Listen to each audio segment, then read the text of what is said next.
All right, everybody, here we are. This is Flea Market Fantasy number 3. I am your co-host, Mike-DELL, and as always, I'm joined by... Mike-DELL of the LCS Hockey Radio Show. Yes, here we go. This is so exciting. We got another comic book to review. I've been reading a lot of comic books lately, but let me tell you, nothing compares to these old 70s and 80s comics. I'm sure you agree. Yes, and since you bring that up, Mike-DELL, I found out you're cheating on me this week. You're already doing like 2 other podcasts. What's the deal? Oh, hold on. You're telling me that when I post stuff on Facebook, you can see that? Yes. I had no idea. So tell the kids what these other podcasts are that you're doing. So one of the other ones I'm doing that is actually just launched minutes before we started recording was it's called Here Comes the Spider Cast, and that is a friend of mine named Josh reviewing every single Spider-Man comic of the 80s, okay? Okay. And that was like the first comic book that I was really obsessed with that I just was Spider-Man. I had to buy every Spider-Man comic, didn't matter if it was a guest appearance or, Marvel Team Up or Web of Spider-Man, whatever.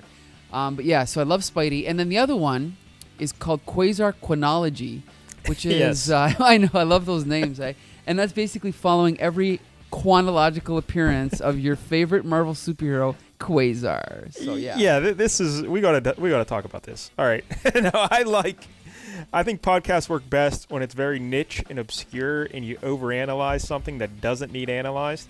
And I think that's what you're doing with Quasar. So that's nice. But at the same time, Quasar, who canceled? Why Quasar? I'll tell you, it's just one of those things that I picked up Quasar number 1 when it came out, and I think it was the summer of 1989 when I was first getting into just expanding my my comic buying habits or whatever, and it just clicked with me. And it was just sometimes it's just like an obscure band where you'll get into an obscure band and then all your friends will like the band, but like no one on earth knows who they are. It's kind of like that. You know what I mean? Like me and all my friends read Quasar, but really, whenever, it was just your one of those friends things. Read Quasar. Yeah, absolutely, yeah. But like, when I talk to other people from the '80s, no one knows what the heck I'm talking about. So yeah, he's a very obscure character, but very beloved by myself and my group of friends from grade school. All right, so here comes the Spider Cast, Quasar Chronology. Yep. And at Flea Market Fantasy. So you've got 3 podcasts going for the Comic Book Syndicate. And you can all find these on the YouTube channel, the Comic Book Syndicate YouTube channel. Absolutely, and on Facebook. And Josh is sort of more technologically inclined than me. And so he's working on getting it on one of those thingamabobs that makes it accessible to, wherever you get podcasts from. So, yeah. Yes. I don't know about that stuff. I don't know because I've been getting a lot of letters from orphans and clergy and Larry. And they're all demanding, when is it going to be on iTunes? When is it going to be on iTunes? Hopefully this week, maybe next week. We're working on it. All right. We'll see it. Awesome. But now, Mike-DELL, it's Flea Market Fantasy. Yes, it is. Where we look at one issue from the 70s and 80s, and we break it down. And last week we did The Brave and the Bold, and that was a train wreck. I wasn't a fan of that. So this week, Jim Aparo, it's my pick. It's my pick. And we're going back to Marvel. We're going Daredevil 161. Yes. From November 1979, and the title is To Dare the Devil. To Dare the Devil. A little play on words there, right? Yeah. And last week we did that Brave and the Bold because you said that was your first comic book you ever purchased, and I was trying to think, well, I don't know what my first comic book I ever purchased was. And I remembered I had, X-Men 129, and I think you said that, well, that's 1980. But here I had this issue as well, and this is 79. So we're getting closer. So, maybe at some point we'll figure out what comic was the first one I ever owned. But I'm guessing it would probably be a Batman or Spider-Man. They were probably through detective work, we will figure it out. Yeah, eventually we'll get there. But this Daredevil, 161, Daredevil is my favorite superhero, Mike-DELL. He's the best. Really? Yeah, I love Daredevil the most. And a couple years ago, when I got the Marvel Unlimited, I went back and I read every issue of Daredevil, starting in the number 1, going all the way through. And I got to say, the early works of Daredevil, it started April 1964. Daredevil was like in the second wave of superhero comics that they launched. They had, they had the Fantastic Four and Spider-Man and Captain America and all that stuff. But then they, they didn't do Captain America until later. I'm always confused on the chronology of Captain America because they were doing it, then they stopped it, and then they brought it back. Well, yeah, technically he was created in the 40s, and then he was brought back in the 50s, and then brought back again in Avengers number 4. So technically he came in a little bit later too. Yeah. Yeah, but like Daredevil and the Avengers were kind of like in the second wave, and they wanted another Spider-Man. That's how they got the Daredevil. And Right. Stan Lee, Bill Everett created him with a little help from Jack Kirby. And then Wally Wood introduced the famous red costume in issue 7. Because before that, he was wearing the yellow and the brown underpants. Like like an acrobat, like a circus monkey or something. Mm-hmm. But when you get the red costume, so that's Daredevil, and I love the Daredevil. I don't know why. I guess, well, the fact that you're a blind superhero is pretty intriguing. That, you know, and not only is he blind, but his weakness gives him his greatest strength, the radar senses and the enhanced senses. So I like that little twist. And I was raised Catholic, so I guess, you know, have that connection. Okay. So the Catholic guilt. I hear you. Yeah. And I just always liked the big, the red costume. You know, just a blatant Daredevil, and you know, he's a Daredevil. He'll do whatever he wants. No fear, Mike-DELL. The man without fear.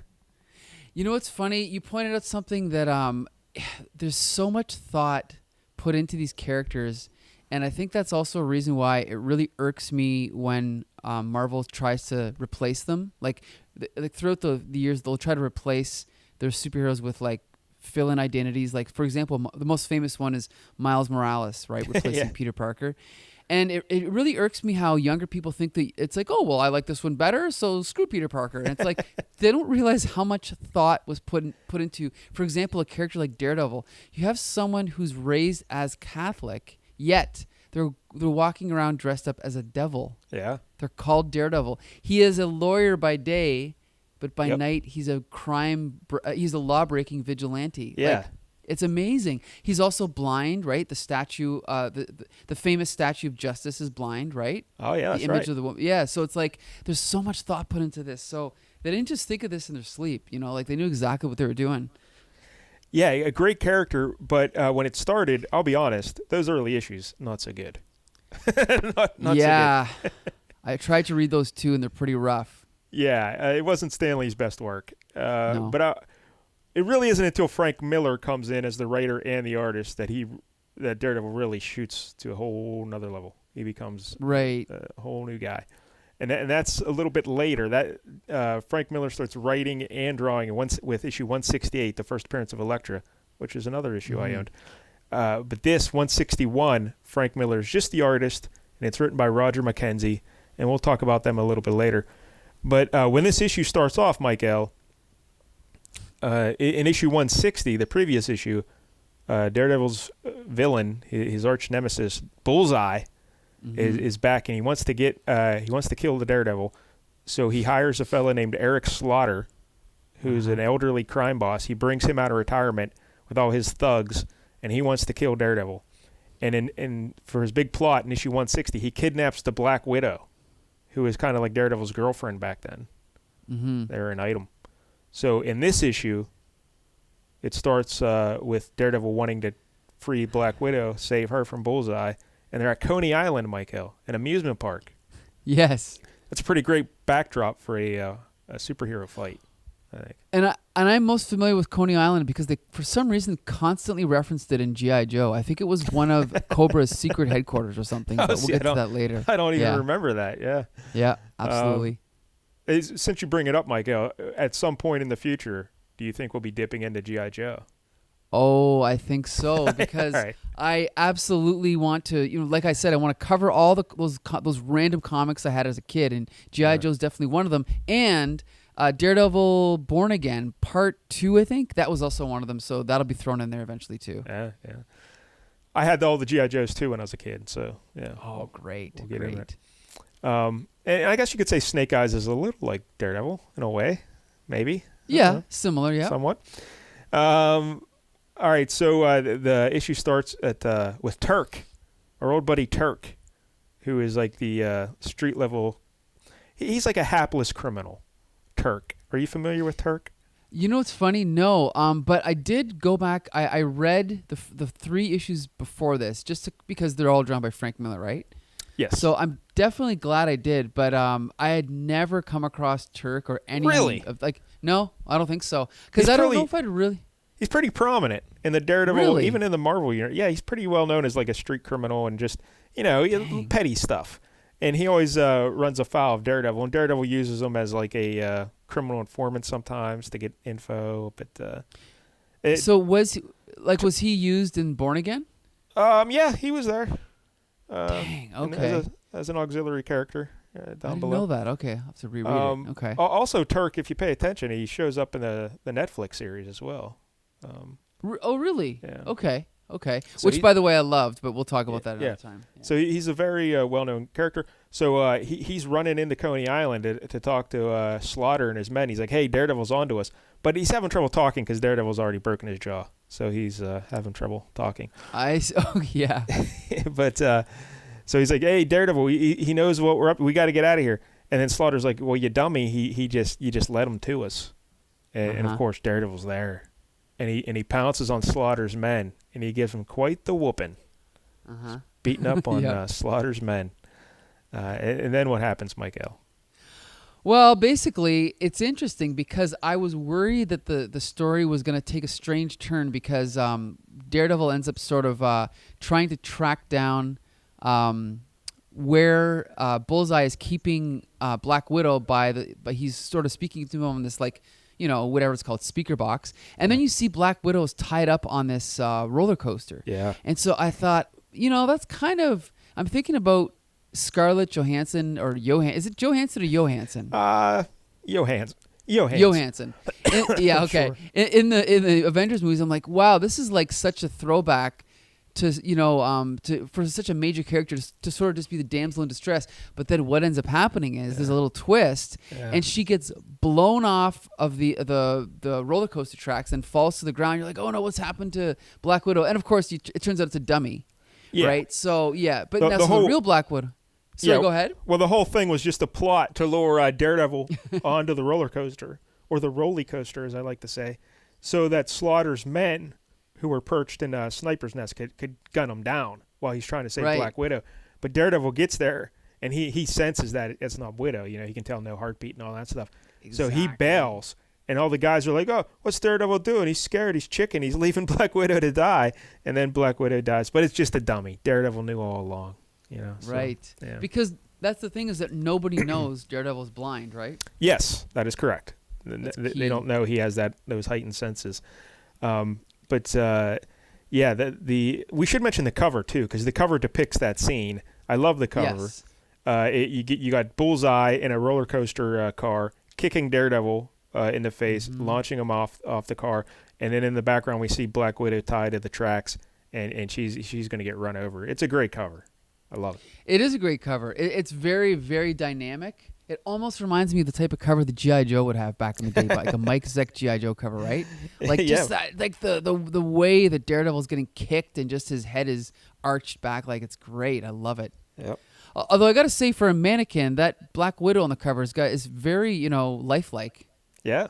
The expression on her face. Bullseye doesn't skimp on the dummies. Yeah, he pays exactly. Top line for his dummies. Yeah. So after he saves or he figures out that it's not Black Widow, so then he grabs Turk. He says, "All right, Turk, where's Bullseye? Just tell me where Bullseye is." And the other thing I liked about this, Mike-DELL, is in the beginning we see a giant devil looming over the Coney Island, like a big giant devil statue. Let me go back. So on the first page? Yeah, within the first 2 pages, you see this giant devil is like looming over Slaughter and Turk. It's just big giant statue. And that's where Daredevil's holding Turk. He's grabbed him. Right. And he's climbing on top of this big giant devil. But I like that as setting the mood, that the giant devil's overlooking everyking because, here comes Daredevil. Here comes Daredevil, So Turk says, hey, Bullseye's got him in the arcade. So he goes, all right. So then we cut to the arcade, and we see that Black Widow's tied up in front of like a knife-throwing board. Her hands are tied above her head. And they're just like kind of, taunting her. Mm-hmm. Yeah. They're using her for bait to get Daredevil to show up. Again, it's a little bit unfortunate. I guess it's sort of a trope that she's used as just sort of bait for Daredevil, but she does manage to get out of it herself, which is awesome, right? Yeah, she's no damsel in distress. Like exactly. Daredevil doesn't save her at all. She saves herself by when they're throwing knives at her, because Bullseye has one of his henchmen throwing the knives. Because really, why would Bullseye, the guy who can't miss, bother throwing knives at a tied up Black Widow? He has his little stooge do it. So his stooge is throwing the knives, and Black Widow's moving her body, contorting her body all around to get the knives to hit the ropes.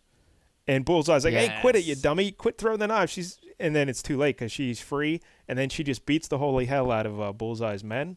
Yep, it's great. But then when Bullseye's about to go in after Black Widow, Daredevil shows up. And then Daredevil and Bullseye start duking it out, Mike-DELL. And what do I say, Mike-DELL? What do I always want in a comic book?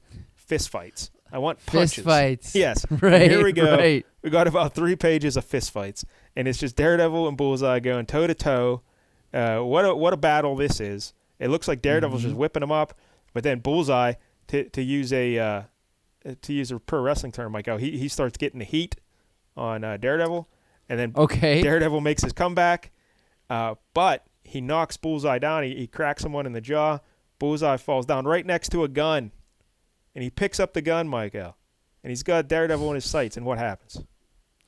Daredevil basically kind of just talks him down. Like he psychs him out, right? Yeah. He gets in his head. Yes. And I got to say, that is maybe the only scene in the book I don't really like. Well, because go ahead. It just seems like something that, I don't know, I've sort of seen Penguin chicken out like that. I think I've seen Dr. Octopus chicken out. And from what I know of Bullseye, it just seems out of character. No, it really isn't. It fits because Daredevil's always thwarted Bullseye, and Bullseye was scared of him. That's why he was hiring Slaughter's men to kill him, because he didn't have the guts to kill him. But what else is going on here, Mike-DELL, that you may not be aware of, is at this time, Bullseye has a tumor in his brain. Ah, yeah. Okay. And it makes him, he's losing his mind. And that's not revealed yet. It's not revealed for a few more issues. But that's why he was going screwy, because he had a tumor in his brain. So this really wasn't Bullseye at his, at his best. Yeah. It was a weakened, mentally unstable Bullseye. And he just caves under the pressure, and he can't do anything. He can't shoot Daredevil. He just cracks. And then Slaughter's men are still there surrounding Black Widow and Daredevil. But they say, you know what? We have no respect here for Bullseye because he just caved, and also I doubt he's going to pay us because he seems crazy. So we're just going to let you go, Daredevil. But the next time you see us, it won't be that easy. We're going to come kill you. Okay. Yeah. So that's what happened there. Okay. Yeah. I can buy that. Yeah. It makes more sense when you put it, because if you don't know that, you're like, oh, what the hell is Bullseye? He's a wimp. No, there's more going on here. But also, Mike-DELL, there's a subplot going on in this issue that, just briefly, we see the news reporter Ben Urich of the Daily Bugle investigating, battling Jack Murdoch, Matt Murdoch's dad. He's at an old boxing gym, talking to the janitor there. He's been there for years, asking him about Jack, battling Jack, and why. For those who don't remember, that was Matthew Murdoch's dad who refused to throw a fight, and then he was murdered for it. And he always insisted that Matt, study the books, use his brain. And now, as the janitor says, he's a crackerjack lawyer. But back in the day, the kids used to make fun of him for being a bookworm and not being out. And what did they call him, Micah? What was his nickname? Well, funny you should ask, because it was actually Daredevil of all names. Yes. Yeah. And Urich knows this, and he's putting the pieces together. He's putting everything together. Yes. Yeah. And it was probably my favorite part of the book, but it also calls attention to, I didn't realize that was in the comic, because that was also in the TV show as well, right? His nickname? Yeah, I think so. Yeah, season 1 they talked about that. Yeah. Yeah. So it makes it's kind of like when, before Superman had his Clark Kent secret identity, didn't anyone ever piece together, wait a minute, this kid that used to go to a high school is now Superman? Because he didn't need glasses when he was in high school, right? So, but it's a pretty good, alias when you're blind. Not many people can think you can be a superhero when you're blind. Good point. So that's true. Yeah, that's pretty tough to figure out that one. By the way, Mike-DELL, do you know the origins of the Teenage Mutant Ninja Turtles are tied into Daredevil? You're aware of this, right? Oh, yes. Did you want to talk about that? Or? Well, let's just mention it. You can explain it to the people. Well, yes. So for people that don't know, the very first issue of Teenage Mutant Ninja Turtles was basically just, it was a joke, right? It was a parody, and the name, they basically were satirizing all of the genres of comics that were popular in that time. And so what they did was each, segment of the name references a specific genre. So you have Teenage, which is New Teen Titans.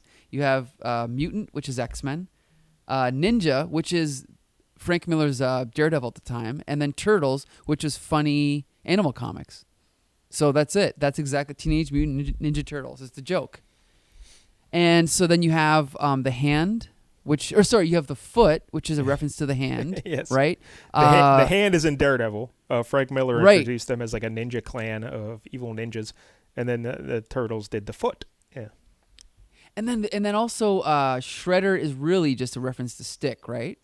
No, Splinter is a reference. Oh, sorry, right. You're right. Splinter is Stick. Yeah. And then Shredder, would that be what, Silver Samurai? Maybe I'm stretching it. I don't know. yeah, I think it could be something like that. I don't know. Yeah, it's not exact, but the Turtles, they got their powers, their strength. They became mutants because some toxic waste spilled into the gutter and infected them. And how did that toxic waste get in the gutter? It was the very same car crash that caused Daredevil to get his powers. I forgot about that. That's right. Daredevil shoved an old man out of the way of this truck, but a toxic spill happened, and he got in his eyes and blinded him and gave him his powers. And that same toxic spill went into the gutter and made the Teenage Mutant Ninja Turtles. Isn't that great? Yeah, it's amazing. It's also amazing that, like, I mean, at one point, I mean, in the 1980s, there was, far more people, were fans of the Turtles than were ever fans of Daredevil, right? It's kind of funny. Just think, Mike-DELL, if that truck driver was a little better at his job, we wouldn't have any of this. That's true. It's amazing. All right, so there's the issue. Now, the writer of this, Mike-DELL, we mentioned it earlier, a fellow named Roger McKenzie. Do you have any knowledge or history with Roger McKenzie? It's such a coincidence. In one of the other episodes of a podcast I do, we have covered some Roger McKenzie stories. Yeah. Oh, wow. And, it's funny because they weren't great, and so I didn't expect much from this, but reading this, I was actually surprised how good it was. I mean, there was definitely a few moments where the dialogue was pretty hokey, but overall, it was better than I thought it would be. What did you think? Yeah, this was solid storytelling. There's no real memorable quotes or anything. One of the reasons I like doing these 70s and 80s issues is usually there's some really memorable quotes, like just because they're so goofy or funny. Right. But really, there aren't any of that here. This is just solid storytelling. And again, if you know the subtle stuff with Bullseye, it works better. And again, the best thing he does here is Black Widow's a badass. She's not a damsel in distress. So that's really good, especially for that time to see that. Mm-hmm. But McKenzie, he got his history. He started out, his first story ever was in Vampirella, number 50, 1976. And he did a lot of horror stuff. That was his thing, did a lot of horror. Really? Yeah, I didn't know that. Okay. When he came to Marvel, well, he actually did a 2-page war story with Frank Miller for DC Weird World Tales, number 68, 1978. I never heard of that comic, but I've heard of it. It's interesting that he worked with Frank Miller on that, and then McKenzie took over Daredevil with 151 on March 1978, and he gave it a darker tone similar to his horror stories. And Miller joined him as the artist with issue 158, 7 issues later. But McKenzie, a lot of his stories in this time, this stuff with Bullseye, this like 2 or 3 issue arc here with Bullseye was really good. But some of the other stuff had like ghosts and, I don't know, tigers and shit. Like, it wasn't that great.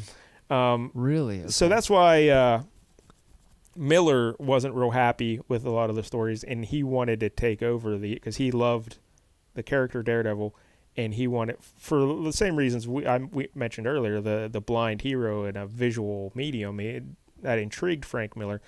So he was a big Daredevil fan, and he petitioned to become the artist on Daredevil. And then he wasn't really enjoying the stories that McKenzie was writing, so Denny O'Neil, the editor, made Miller the writer and artist, starting with issue 168.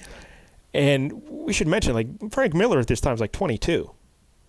Wow. Okay. Yeah. I didn't realize he was that young. Yeah, wow. he's just a kid. And this was the Daredevil art was his first regular penciling gig. He had been doing like fill-in issues and covers for Marvel, but this was his first regular gig, and his art, I think, back then was spectacular. I loved it. Well, loved it. You know, okay, like I'll tell you right now, this issue, when I look at it, my first impression is like if you were to just look at it like an individual panel, it doesn't really stand out to me. Other than like there's a few, maybe on like page 3, there's a big close up of I'm not sure which character this is. The old man. There's a Slaughter. Yeah, Slaughter. Yeah, Slaughter's face. That's a great close up of his face. But it's not to say that it has to be detailed to be good. But the rest of it, it's almost like the anatomy is a little bit sloppy to me. But I think what.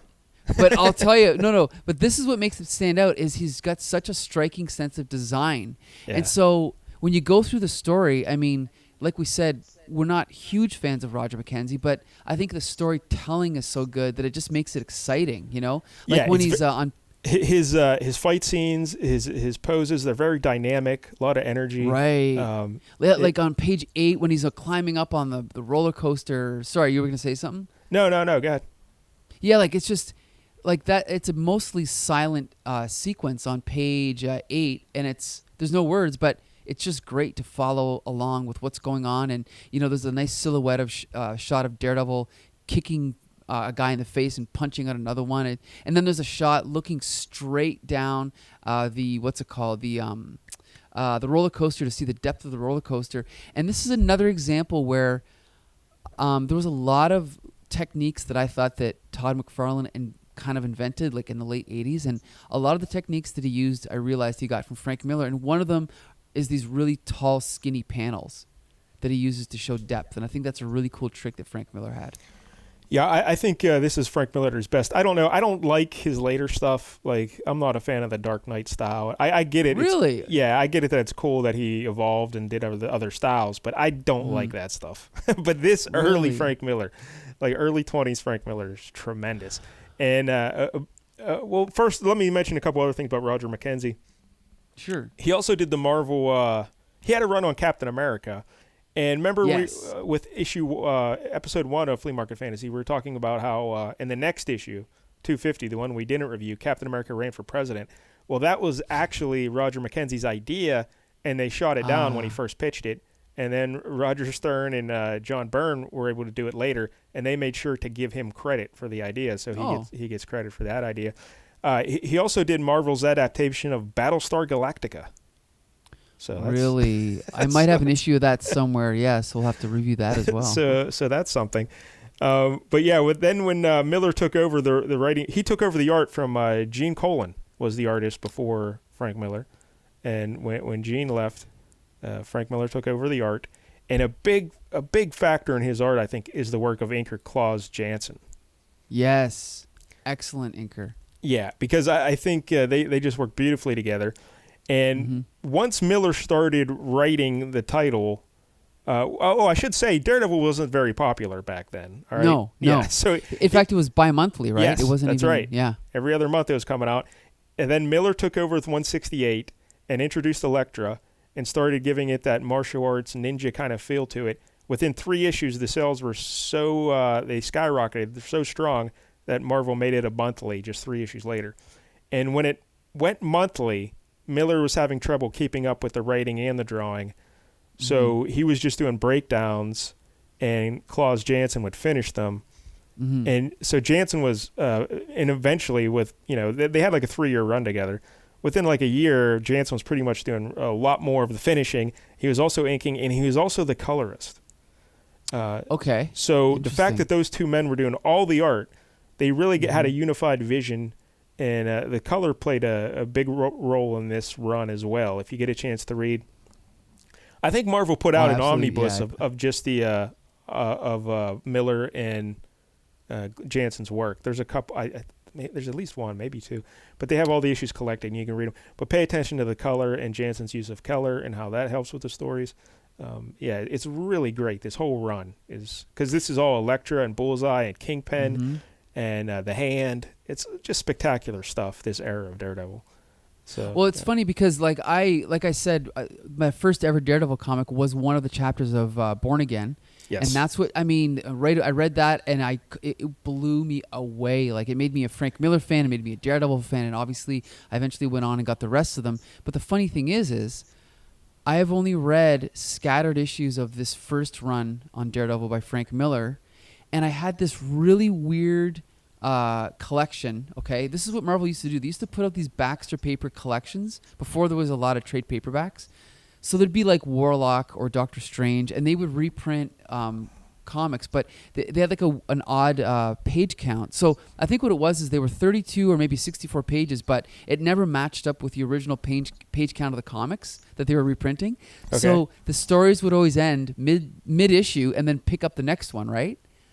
But then for the Daredevil one that I got, it was actually called, I think, the Elektra Saga. And so what they did was they collected all of Elektra's appearances together, but they cut out any subplots that didn't involve her. Yeah. So it was really awkward to read. So I'd like to actually go back and read everything, all at once. It's definitely worth it. It's great stuff. And Miller's original run ended on Daredevil at 191. And then he came back years later and did The Born Again with David Mazzucchelli as the artist. And those were issues like 227 to 233, I think, around there. Mm-hmm. But that's my favorite arc in all of comic books, Born Again. And Mazzucchelli's art there is amazing. So yeah, definitely. It's probably my favorite Marvel comic. Yep. Yeah. Because obviously I love Alan Moore, I love Watchmen, I love Grant Morrison, but for Marvel, yeah, Frank Miller, he was just on fire in the 80s. He was so good. Now, Klaus Janson and Miller, they also did The Dark Knight together. Absolutely, yep. And they had a falling out, I guess, over The Dark Knight. Oh, really? I didn't know that. Yeah, apparently Miller was pissed because he found out that Janson was having assistants do the background inking. Ah, I didn't know that. And some of his assistants back then, there was one fellow named Todd McFarlane. I think he was one of his assistants. Really? Janson and Miller had a falling out, and Janson thought they would never work together again. But it seems like they're back on good terms now because there's a video on YouTube you can find of just 2 years ago. They did a presentation together. I think Janson works at the New York School of Visual Arts or something like that. And okay. He's one of the faculty members, and he had a presentation with Frank Miller where they just sat on stage for 2 hours in front of an audience, and they just told stories and answered questions. And it was really to honor Will Eisner because they were both big fans of The Spirit and Will Eisner. But I've listened to some of it, but I want to go back and listen to the rest because it's good stuff. So they seem to be chums again, which is good to hear. Well, that's good. Yeah. That's good to know. Yeah, because they were dynamic together back in the late 70s or 80s. Definitely, highly recommend going back and reading that entire Daredevil run if you have the chance. It's great stuff. Now, what about, have you read Elektra Assassin? I never have.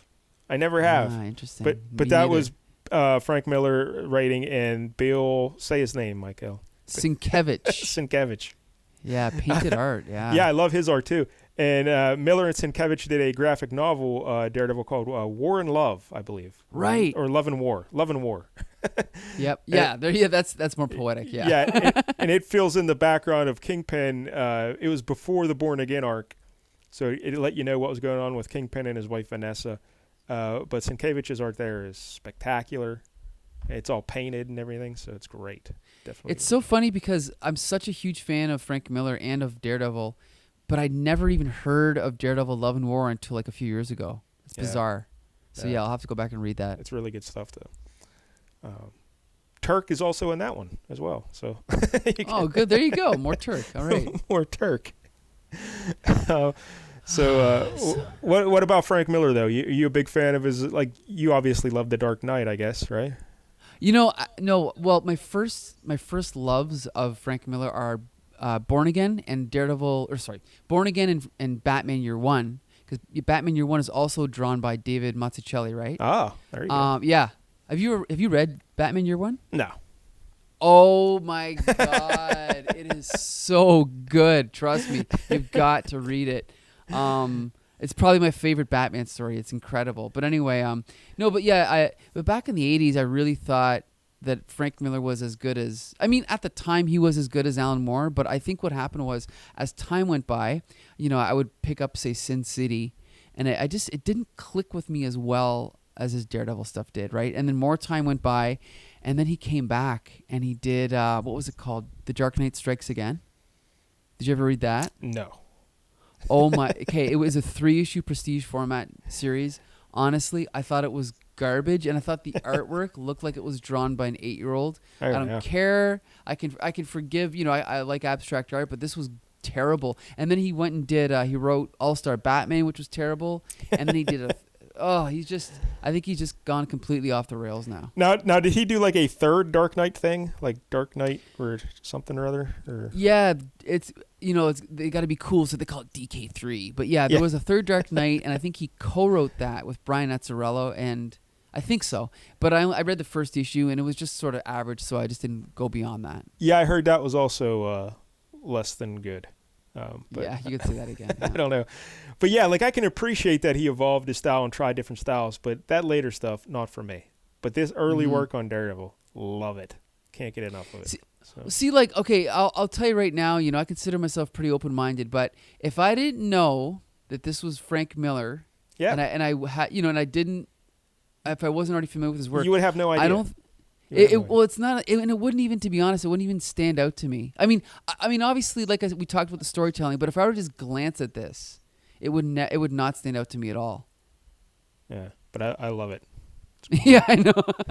Can't get enough. Well, that's good. So there you go. Daredevil 161. Anything else you'd like to comment on, Michael? I can only say that one of the frustrating things about doing this podcast is every time I read one of these single issues, I want to read everything that comes after it. Well, so you really don't have to read the issues that come after this one because it's pretty not so good. Well, there's I guess 2 issues later there's a good one. He fights the Hulk coming up. Daredevil versus the Hulk. So that's pretty good. That. And then but then 168 is where you want to jump in on because that's when Miller takes over. But I just feel this compulsion. I figure, it's this is 161 and there's only 7 issues in between, so I should just read it. So I'll probably end up reading them all. You know what I want to mention about the early Daredevil, like the Stan Lee days? There was a fella who appeared, I think, every other issue. There's a villain named Stiltman. Are you a fan of Stiltman? I'm a huge fan. Who isn't, right? Because Daredevil fought him like 1,000 times in those first 100 issues. That's awesome. Stiltman. Yeah, and if you think about it, it seems like he would be very easy to defeat. You could just sort of, give him a little shove, right? Yeah, he's got the and then he'd be toast. The hydraulics and the what do they call it? Gyroscopes keeps him on balance. Oh, okay. Well, so you can't just knock him over. But pretty much every time someone fights Stiltman, they always end up beating him by tying a rope around his legs and tripping him. That's pretty much how it always happens. Really? Okay. So, yeah. Not much to him. Yeah, like, Daredevil's early Rogues Gallery, there's not much to it. Like, I think there was Owlman. There was... Well, just Owl. Not Owlman, just Owl. Oh, Owl. Just the Owl. You're right. Okay, yeah. okay. You had Gladiator. He was another prominent villain back in the day. Right. Who in the TV show is the guy who designs the costumes, right? Yeah, and that's what he did in the comics, too. He was a costume designer. So I didn't know that. Okay. Yeah. I'm trying to think of other... well, you had Purple Man, who became... Kilgrave. Who in the show that is called him Killraven, yeah. I didn't even know he was Purple Man until like halfway through the series. Yeah. Because he wasn't purple. Yeah, I know. Like, come on, you gotta adapt it accurately, right? Make him purple. Gotta make him purple. But yeah, Daredevil's villains weren't the best. Elite Frog was another one. Ooh. Elite Frog. That was rough, yeah. And that's the thing is, technically Frank Miller just took the Kingpin from Spider-Man. Yes. Right? And just inserted him into Daredevil. It's pretty crazy that Daredevil's, like when you think Kingpin, right? It's a Kingpin and Daredevil. But yeah, Kingpin was a Spider-Man villain originally. Can you think of another instance of that, Mike-DELL, where a villain of another hero was, taken by a different hero and then he became his mortal enemy? That's pretty rare. You know what? I can think of one, okay? Okay. Are you familiar with Solomon Grundy? Yes. I love Solomon Grundy. So who would you associate Solomon Grundy with? What superhero? He was always fighting the Justice League. So I would just say Superman, I guess.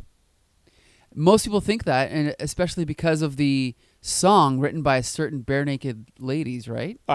Sorry, not Bare Naked Ladies. Who was it? It was. I have no idea. Oh, you know the song Superman song, don't you? No, I do not. It's we're gonna have to Google that. Just a minute here. Here's the part of the show where we Google things. Yes, I'm gonna look it up right now. This is a segment we brought over from the LCS Hockey Radio Show. Yeah, it's by the Crash Test Dummies. Oh, that's Larry's favorite band, the Crash Test. Yeah, exactly. So yeah, if you remember the lyrics, he says that Superman never made any money from saving the world from Solomon Grundy. Oh, that's pretty good. I like that. Yeah. Yes, but technically, Solomon Grundy is not a Superman villain. He is a Green Lantern villain. Oh, really? The original Green Lantern with the red shirt, yeah, and the magic and all that. Not Hal Jordan, but Alan Scott. And again, just in general, I'm not a fan of a superhero who gets his powers from jewelry. That's just not my thing. Okay. Unless you're Sammy Davis Jr. and you're a fella, you shouldn't be wearing a ring. That's all I'm saying. Okay. I don't know. I don't share your view, but that's okay. But yeah, I'm a big fan of the Solomon Grundy, though. So hopefully, Mike-DELL, you'll pick something with Solomon Grundy at some point. I'll have to slide it in for sure. All right, so that's Daredevil 161. I guess that's all we have to say about it. Yes. I give it a 9 out of 10. I love it. 9 out of 10? 9 out of 10. Okay. I will give it a 7, only because it definitely makes me, it's better than I thought it would be. The script is better than I thought it would be, and it makes me want to read more Daredevil comics from this era. So yeah, 7 out of 10. You know what else I liked about the big fight? Again, I like fist fights, and we had one early in the book when he's beating up Slaughter's men, and then we had that great one at the end when also Black Widow beating up people. Right. But I liked when Bullseye was throwing baseballs at Daredevil. He's just beating him up with baseballs. That was cool. And you know what I also love? When Daredevil smashes his head into, what is it, a pinball machine? Something like that. Very typical Frank Miller, not typical, but classic Frank Miller violence. It was really good. And also we see Bullseye catch Daredevil's billy club and then use it against him. And he cracks him with it. And I loved it. Loved it. Some good moments in there. Yeah, absolutely. All right, Mike-DELL, so next week it's one of your picks. Please, for the love of God, not make it The Brave and the Bold. I'm begging you. No, I got a surprise for you. Next week it is a Marvel comic. Oh, all right. Thor Annual number 6. Thor Annual number 6. Yes. This is written by Roger Stern and Len Wein and drawn by Sal Buscema. Our pal, Sal Buscema, okay? Buscema. So it's not Buscema. It's Buscema. No, I thought it was Buscema, then I thought it was Bushima, but no, it's Buscema. Buscema. Buscema. Because that's the thing, when you're a kid and you read all these names, you just pronounce them as you think they should sound, and you never hear anyone ever say their names. You know, exactly. Nowadays with the internet, of course you do. But back then, Submariner, yeah. It never happened. So it's Buscema. So John Buscema and Sal Buscema.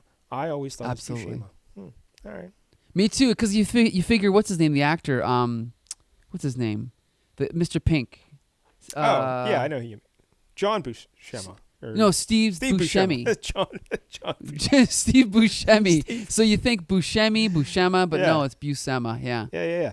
And I got a surprise for you. One thing. This is inked. This Thor Annual is inked by a certain Klaus Janson. Or Jansen. Klaus Janson. He's top notch. As good as it gets as an inker. But when we talk about the Buscemas, do you consider Sal the lesser Buscema? Well, to be fair, I think John Buscema is one of the top 3 or 4 artists in history. So an argument could be made for that. Yeah. Again, if you ever, when I was a kid, I bought the book How to Draw Comics the Marvel Way, and that was of course done by John Buscema. He put down the blueprint for how to draw comics. Mm-hmm. So. But to be fair, most of those techniques were innovated by Kirby. Sure. So, yeah. But he is definitely the more realistic artist. So if you think Kirby's too abstract, then John Buscema is definitely the way to go. And he's one of those guys where I've never seen him draw a bad comic. He's just so good, and he was good up until the very last assignment he ever had. He's just so good. Now, granted, he apparently hated drawing superheroes. Really? Yeah, he did. He hated superheroes. And sometimes you can see that he's rushing, but even when he's rushing, he's just so effortlessly good, He's just incredible. But anyway, no, but Sal Buscema definitely not as good.